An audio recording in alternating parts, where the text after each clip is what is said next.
하나님 말씀 사도행전 9장 1절에서 9절. 사울이 주의 제자들에 대하여 여전히 위협과 살기가 등등하여 대제사장에게 가서 다메섹 여러 회당에 가져갈 공문을 청하니, 이는 만일 그 도를 따르는 사람을 만나면 남녀를 막론하고 결박하여 예루살렘으로 잡아오려 함이라. 사울이 길을 가다가 다메섹에 가까이 이르더니 호련히 하늘로부터 빛이 그를 둘러 비추는지라. 땅에 엎드려져 들음의 소리가 있어 이르시되, 사울아 사울아, 내가 어찌하여 나를 박해하느냐 하시거늘. 대답하되, 주여 누구시니까? 이르시되, 나는 내가 박해하는 예수라.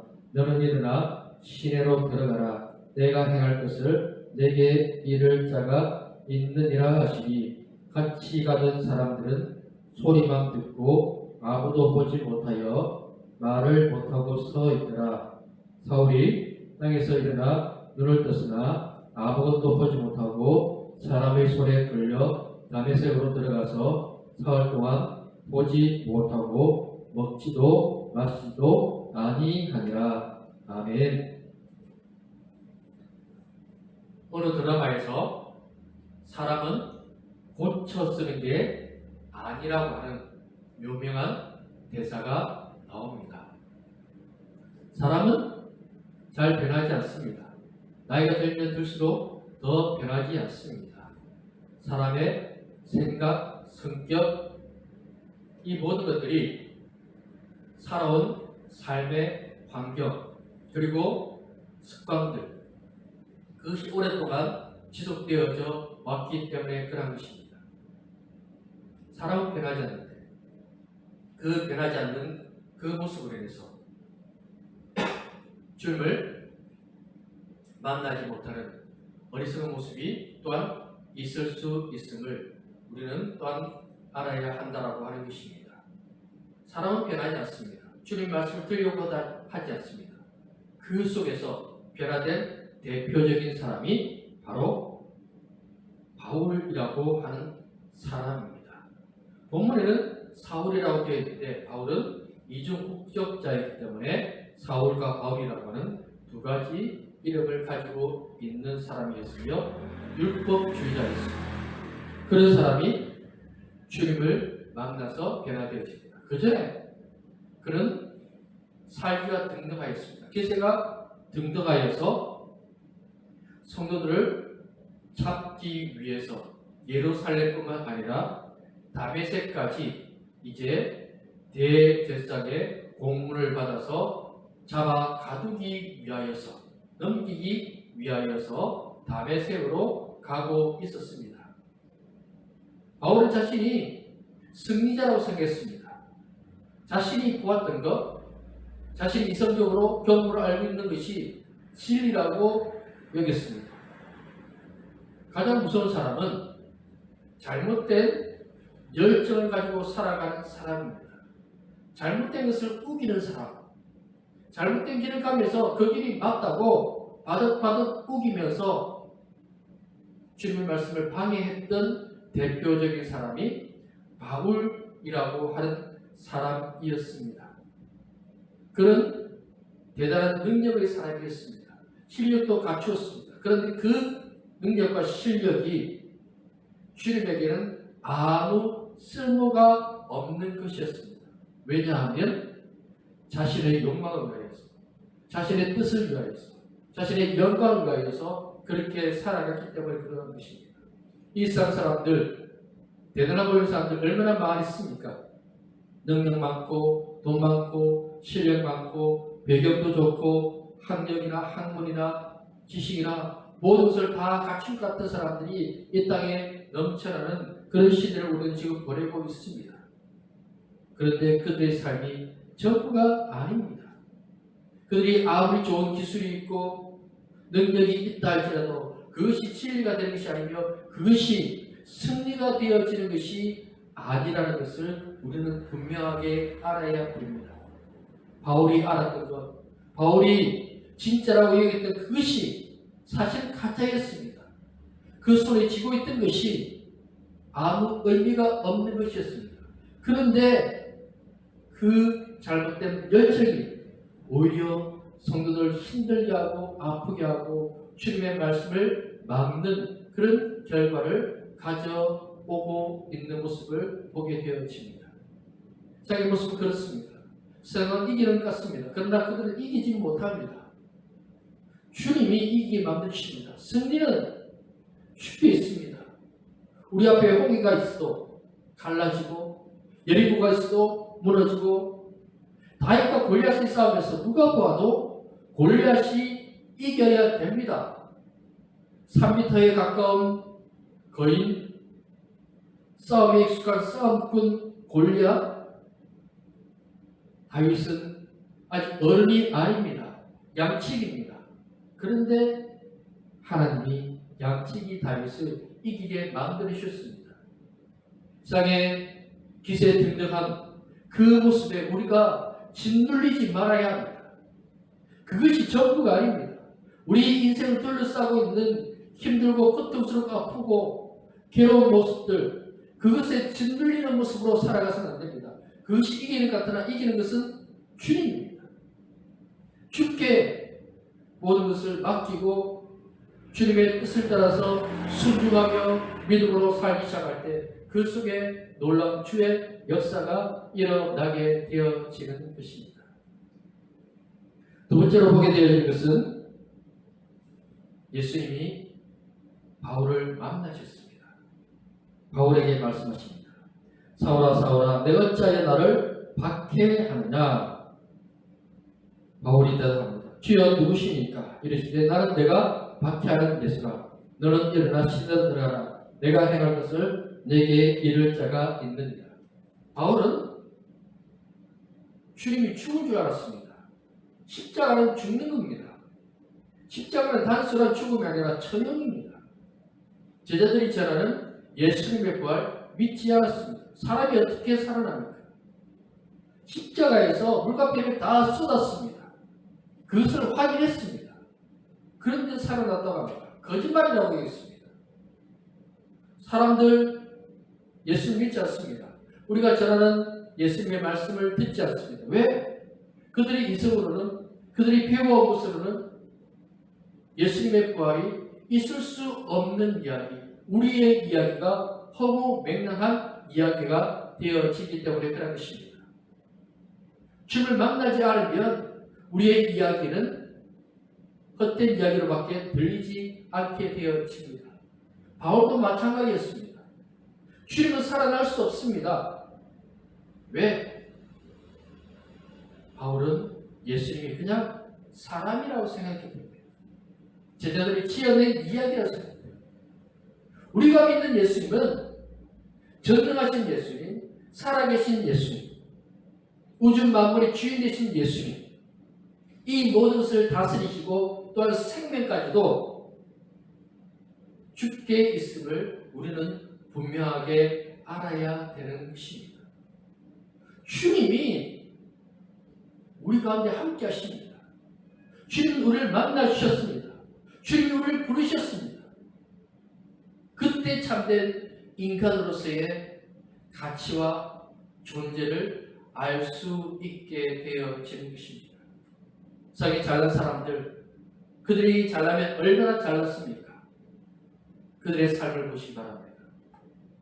그들이 아무리 똑똑하고 많은 것까지 할지라도 그들의 삶은 그냥 그 무덤으로 끝이 나게 되어지는 것입니다. 진정한 생명은 주님께 있습니다. 그리고 주님의 그 놀라운 은혜, 주님을 만날 때 그 가치를 깨닫게 되어집니다. 주님의 그 만남, 그것은 인격적인 만남, 믿음으로 이루어지는 기적의 만남이 되어집니다. 바울이 주님을 만나지 않았다면 그는 핍박자로서 율법주의자로서 교회의 가장 악랄한 사람으로서 기록되어졌을 것입니다. 예수님의 제자들도 마찬가지입니다. 그들이 예수님의 부름을 받았습니다. 예수님 만나셨습니다. 그리고 또한 우물가인 여인, 돈을 사랑하여서 민족을 배신했던 세리장 삭개와 같은 사람, 그런 사람들이 주님을 만났습니다. 우리 인생의 가장 복된 것은 주님과의 만남입니다. 주님이 나를 만나셨습니다. 주님을 만난 바울이 고백합니다. 나는 죄인 중에 개수였다. 우리도 마찬가지입니다. 구원받을 수 없는데 주님이 우리를 만나 주셨습니다. 주님이 우리를 만나심으로 참된 가치 있는 인생으로 변화되어진 것입니다. 마지막으로 바울의 눈이 이제 감깁니다. 주님의 말씀을 들었던 바울의 눈에 뭔가 붙어 있습니다. 주님이 아나니아라고 하는 제자를 부르셔서 바울을 따로 세우게 하십니다. 그리고 바울의 눈에서 비늘과 같은 것이 떨어지면서 다시 보게 되어집니다. 감겼던 바울, 다시 눈을 떴을 때 바울은 전혀 다른 사람이 되어져 있습니다. 그 인생이 달라졌습니다. 본다고 보는 것이 아닙니다. 예수님이 실로암에 가서 씻으라고 한 그 사람, 보지 못했던 그 사람이 씻고 눈을 보게 되었습니다. 다시 보게 되었을 때 바리새인들에게 신문을 받습니다. 그리고 예수님께 다시 나옵니다. 그 사람이 본 예수님이, 본다고 하는 사람들은 보지 못하고 보지 못하는 자들은 본다고 말씀을 하고 있습니다. 우리는 봅니다. 나무를 봅니다. 꽃을 봅니다. 집들을 봅니다. 사람을 봅니다. 그런데 예수님은 못 봅니다. 진리는 못 봅니다. 생명은 못 봅니다. 예수님이 없으면, 예수님 믿는 믿음이 없으면 진리는, 생명은 보이지 않게 되어집니다. 한국교회 얼마나 많은 십자가들이 달려 있습니까? 그런데 사람들은 보지 못합니다. 그들은 보고 싶은 것만 봅니다. 듣고 싶은 것만 듣습니다. 그래서 멸망의 길로 가게 되어진 것입니다. 사람들 안 변합니다. 주님을 만나지 않으면 변하지 않습니다. 그들의 삶에 고집이 있습니다. 그것이 옳은 길이라고 생각하고 그 길로 나아갔고 그것이 그들의 삶이었습니다. 제가 전도했던 분들, 나는 이대로 살란다. 왜요? 편하니까요. 습관이었으니까요. 삶의 방식이었으니까요. 수십 년 동안 그렇게 살아왔으니까요. 바울도 율법주의자로서 그렇게 오랜 세월 배우고 들었고 조상들로부터 그렇게 유전되어져서 전통처럼 내려왔으니까요. 그것을 받아들이며 살았던 바울이 주님을 만남으로 변화되었습니다. 우리는 주님을 만났기 때문에 변화되었습니다. 주님이 만나셨습니다. 멸망의 길로 갈 수밖에 없는 우리를 주님이 만나셨습니다. 생명이 없는 자들에게 생명을 주기 위해서 주님이 우리를 만나셨고 우리의 눈에 있던 비늘을 벗겨주셨습니다. 우리가 가치 있다고 여겼던 것들이 무가치한 것, 아무 의미가 없었던 그 돌이 모퉁이 돌이 되고 참된 가치가 된다는 것을 주님이 우리에게 알려주고 있습니다. 이제 우리는 진짜 보물이 무엇인지 아는 사람입니다. 밭에 감추인 그 보물, 그것을 발견한 사람은 자신의 모든 재산을 팔아서 그 밭을 사게 됩니다. 그래서 바울은요, 유의 삶이 기쁨이 넘칩니다. 바리새인으로서 살았던 그 삶보다 훨씬 힘들고 고난과 역경과 시련이 있는 삶인데 기쁘다고 합니다. 즐겁다고 합니다. 감사하다고 합니다. 항상 기뻐합니다.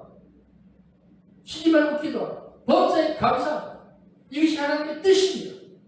감옥에 갇혔어도 그 삶이 끝난 그 순간까지 감사하고 기뻐하고 즐거워했습니다. 지금의 고난입니다. 장차의 여건과 비교가 되지 않기 때문에요. 그걸 알았습니다. 진짜를 알았습니다. 생명을 알았습니다. 더 소중한 것을 알았습니다. 그러므로 감사한 것입니다. 우리에게도 그러한 은혜가 있기를 원합니다. 더 좋은 것, 진짜 생명. 사람들이 보지 못한 것을 이제 우리는 보게 되었습니다. 사람들이 깨닫지 못한 것을 우리는 깨닫게 되었습니다. 이런 감사가 있습니다. 주님 감사합니다. 보게 하시니 감사합니다. 깨닫게 하시니 감사합니다. 알게 하시니 감사합니다. 우리는 이제 바른 길로 가는 삶을 살게 됐습니다. 지금의 삶이 힘들고 고단합니까? 주를 믿고 있다면 잘 사는 것입니다. 바른 길 가고 있는 것입니다. 우리의 눈을 열어서 주를 보게 하신 그 주님, 주와 함께 사는 것이 가장 복된 인생, 감사한 인생이라는 것을 잊지 마시기 바랍니다. 기도하겠습니다. 아버지 하나님 감사합니다. 우리를 사랑하시는 주님, 주님에 감사합니다. 바울은 주를 알지 못해서 기세에 등등했습니다. 자기가 모든 것을 다 결정하는 자인 줄 알았습니다. 그러나 주님을 만난 후 죄인 중에 괴수라는 것을 알았습니다. 참된 주님의 은혜를 알았습니다. 우리의 삶의 목적이 어디에 있으며 천국이 무엇인지 깨닫게 되었습니다. 참된 가치를 깨닫게 되었습니다. 주님 우리를 만나주셔서 감사합니다. 주님이 알게 하여 주셨습니다. 주님이 우리에게 더 좋은 것, 더 아름다운 것을 허락하여 주셨습니다. 이제는 눈을 열어서 주님의 나라를 바라봅니다. 주님의 은혜를 기억하며 감사하며 믿음으로 살아가는 우리 모두가 되기를 소망하니 함께 하시고 도와주시옵소서. 예수님 이름으로 기도드립니다. 아멘.